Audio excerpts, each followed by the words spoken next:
he operated out of Lake Havasu City, Arizona. Lake Havasu, for those of you that are unfamiliar, sits in the absolute desert border of Arizona and California, and it has the Colorado River that's been dammed up, and they created an artificial lake there.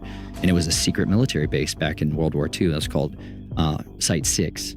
And it was a stopover point crossing the desert for soldiers going there. And they would made it into a rest and recuperation area. And so it was a party city from its foundation. It had a lot of underground structures that were built into it as a refueling point. And in the 1960s, a guy named Robert P. McCulloch bought it.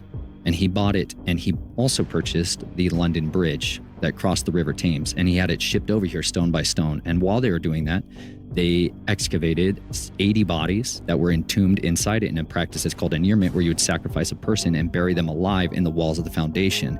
And so there's all these chambers in this facility of the London Bridge where they would do torture and all kinds of ritual stuff. But this is why the sing-song nursery rhyme, the London Bridge is falling down, falling down. That's a nursery rhyme to talk about how you have to give your children over to the government so you can hold up the London Bridge. And they would literally take their children. This is in the history book of the museum at Lake Havasu City. You can see these bodies of these children that were sacrificed inside the walls of that space. So he bought that as a charged object. He bought that as a portal mechanism. And they built in Lake Havasu City with another designer from the Disneyland. And they literally built a pleasure island.